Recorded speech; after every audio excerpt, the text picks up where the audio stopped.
ये बात है हजारों साल पहले की। जापान में एक फैमिली हुआ करती थी, ओबायाशी की फैमिली। उस फैमिली में एक बच्चा जन्म लेता है, उसके सारे सेंसेस बंद थे और वो सांस भी नहीं ले रहा था। सब लोग उसको मरा हुआ समझकर दफनाने जा ही रहे होते हैं, तभी उसमें जान आ जाती है। उस बच्चे का नाम था मुजान। आगे जाकर भी मौत मुजान का पीछा नहीं छोड़ती। उसको एक बीमारी हो जाती है जो कि उसको दिन पर दिन कमजोर बना रही थी। सब लोग उसको बोल रहे थे कि वो 20 साल से पहले ही मर जाएगा। एक भले डॉक्टर मुजान का इलाज करते हैं और उसको एक मेडिसिन देते हैं जो कि ब्लू स्पाइडर लिली नाम के एक फ्लावर से बनी हुई थी। लेकिन अपनी सिचुएशन पर हार कर और इस सबसे तंग आकर मुजान उस डॉक्टर को ही मार देता है। बाद में मुजान को पता चलता है इट वर्क्स, वो दवाई काम कर जाती है और मुजान के पास एक्स्ट्रा ऑर्डिनरी पावर्स आ जाती हैं। उसको ह्यूमन फ्लेश की तड़प होने लगती है। वो अपने आप को हील कर पा रहा था, रीजनरेट कर पा रहा था, किसी को भी डीमन बना सकता था। उसकी स्ट्रेंथ पूरी आर्मी के बराबर थी, लेकिन सिर्फ एक वीकनेस, द सन। वो सनलाइट में नहीं जा सकता था, मतलब वो धूप में जाते ही मारा जाता। तब मुजान ने अपनी जिंदगी का एक ही मकसद बना लिया, सन को कॉन्कर करना, जिसको पूरा करने के लिए वो ब्लू स्पाइडर लिली को ढूंढता ताकि मेडिसिन बना सके और दूसरों को डीमन बनाता, ये सोचकर कि अगर उनमें से किसी ने सन को कॉन्कर कर लिया तो उसे एब्जॉर्ब कर कर वो भी सन में जा सके। इसी के विपरीत जो ओबायाशी की फैमिली होती है उन पर एक कर्ज चढ़ जाता है कि उनके आने वाले जितने भी मेल्स होंगे उनको भी वही बीमारी होगी और कोई भी 30 से ऊपर नहीं जी पाएगा। एक प्रीस्ट उनको बताते हैं कि इस कर्ज को हटाने के लिए उन्हें उसी डीमन को मारना होगा। कौन? मुजान के बोध सोजे। तब मुजान और उसके बनाए गए डीमंस को मारने के लिए ओबायाशी की डीमन स्लेयर कॉर्प्स बनाती है जो कि डीमंस को मारती थी। 100 साल बीत जाते हैं, डीमन स्लेयर्स नाकामयाब होते हैं मुजान को रोकने में। इवन डीमन स्लेयर्स तो नॉर्मल डीमन से ही मर रहे थे, आखिर में वो थे तो ह्यूमन ही ना। मुजान खुले सांड की तरह लोगों को डीमंस बना रहा था। वो तमायो नाम की एक वुमन को भी डीमन बनाता है। डीमन तमायो अपनी ही फैमिली को खा जाती है। सब कुछ ऐसे ही चलता रहता है, मुजान को रोकने वाला कोई नहीं था। 500 साल ऐसे ही बीत जाते हैं। एक फैमिली होती है सुगीकुनी फैमिली, जो कि समुराइज की फैमिली थी। उस फैमिली में 2 बच्चे जन्म लेते हैं, मिचिकात्सु सुगीकुनी और योरिची सुगीकुनी। लेकिन उन दोनों में से कोई एक ही सक्सेसर बन सकता था। तो बहुत कॉन्फ्लिक्ट के बाद उनके फादर ने यह फैसला किया कि बड़ा बेटा मिचिकात्सु समुराई बनेगा और छोटा बेटा योरिची टेम्पल में जाएगा, क्योंकि उसके चेहरे पर एक एबनॉर्मल मार्क भी था। मिचिकात्सु पूरे दिन ट्रेनिंग करता और योरिची अपनी माँ के साथ रहता। उन दोनों को एक दूसरे से मिलने की इजाजत नहीं थी, पर मिचिकात्सु चुपके चुपके योरिची से मिलने आता। एक दिन योरिची बोलता है कि उसे भी स्वॉर्ड पकड़नी है। मिचिकात्सु बोलता है ठीक है ब्रो। योरिची पहली बार स्वॉर्ड पकड़ता है और पहली बारी में ही मास्टर को हरा देता है। और यहाँ पर हमें पता चलता है कि योरिची के पास सी थ्रू वर्ल्ड की एबिलिटी है और वो सबके अंदर उनके बॉडी पार्ट्स, उनकी नर्व्स को देख सकता है। ये बात फादर को पता चलती है कि योरिची ने ऐसा किया, उसने ट्रेनर को ही हरा दिया। इसलिए अब सिचुएशन चेंज हो जाती है। अब योरिची समुराई बनेगा और मिचिकात्सु टेम्पल में जाएगा।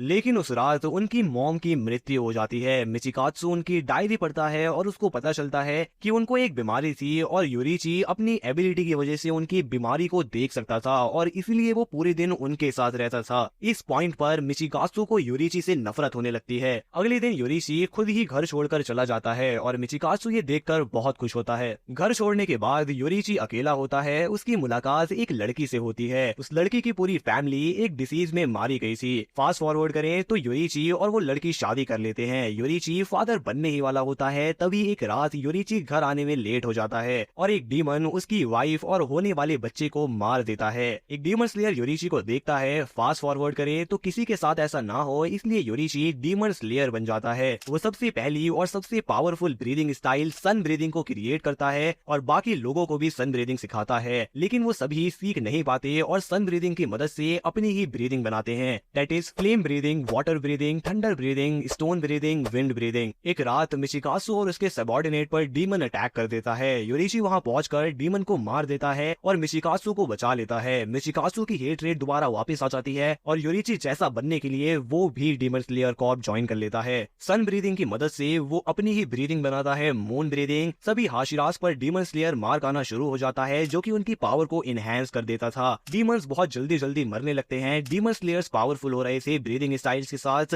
तभी लोग मरने लगते हैं। उन्हें पता लगता है कि जिसके पास भी डीमन स्लेयर मार्क है वो 25 की एज तक ही जी पाएगा। इसी बीच योरीची कमाडो फैमिली की भी जान बचाता है एक डीमन से और सुमियोशी कमाडो से उसकी दोस्ती हो जाती है। कुछ दिनों बाद योरीची मुजान से मिलता है, उन दोनों के बीच भयंकर फाइट चलती है एंड बूम, योरीची मुजान को हरा देता है। इतिहास में पहली बार किसी ने सांड को रोका था। योरीची मुजान को मारने जा ही रहा होता है, तभी मुजान अपने आप को टुकड़ों में ब्लास्ट कर लेता है और वहां से भाग जाता है। मुजान के साथ में जो डीमन थी तमायो, मुजान का उस पर कंट्रोल छूट जाता है। योरीची तमायो की आंखों में होप देखता है, इसलिए वो उसे मारता नहीं है। वो उससे मुजान की इन्फॉर्मेशन लेता है और उससे बोलता है डीमन स्लेयर्स की हेल्प करने के लिए, ताकि मुजान को हराया जा सके। इसके बाद हमें पता चलता है कि मिशिकात्सु 25 की एज में नहीं मरना चाहता था, इसलिए वो मुजान का ऑफर एक्सेप्ट कर लेता है और एक डीमन बन जाता है। सभी हाशिराज योरीची को बहुत सुनाते हैं कि उसने मुजान को छोड़ दिया और उसका भाई एक डीमन बन गया। योरीची को डीमन स्लेयर कॉर्प से निकाल दिया जाता है। योरीची से हारने के बाद सांड चूहा बन जाता है। मुजान अब छुप छुप कर रहने लगता है। वो 12 गीजुकीज का फॉर्मेशन करता है, जिसमें 12 सबसे स्ट्रॉन्गेस्ट डीमन होंगे, जिनका काम होगा ब्लू स्पाइडर लिली को ढूंढना, ओबयाशी को ढूंढना और डीमन स्लेयर्स को कमजोर करना। योरीची आखिरी बार सुमियोशी से मिलने आता है। वो उसको अपनी बैक स्टोरी बताता है। वो बताता है कि कैसे उसकी लाइफ एक फेलियर है, ना वो अपनी फैमिली को बचा पाया, ना अपने भाई को और ना मुजान को हरा पाया। सुमियोशी बोलता है कि अपने बारे में ऐसा मत कहिए। उसकी वाइफ योरीची से फेवर्स मांगती है, वो उससे सन ब्रीदिंग परफॉर्म करने को बोलती है। जाते समय वो सुमियोशी को अपनी इयररिंग्स दे देता है। सुमियोशी योरीची की सन ब्रीदिंग को अपनी आंखों में गड़ा लेता है, उसको याद कर लेता है और उनसे बोलता है कि वो इस डांस को अपनी आने वाली जनरेशंस को सिखाएगा और मरने नहीं देगा। योरीची जवाब देते हैं थैंक यू।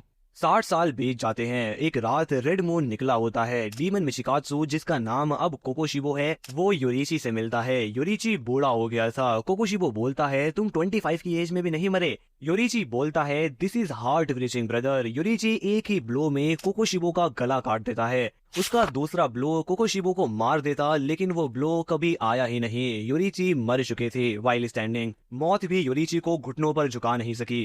गुस्से में आकर कोकोशिबो योरीची के टुकड़े टुकड़े कर देता है। तांजीरो नाम का एक लड़का चारकोल बेचकर अपनी फैमिली का ध्यान रखता। एक रात वो घर आने में लेट हो जाता है, बिल्कुल योरीची की तरह।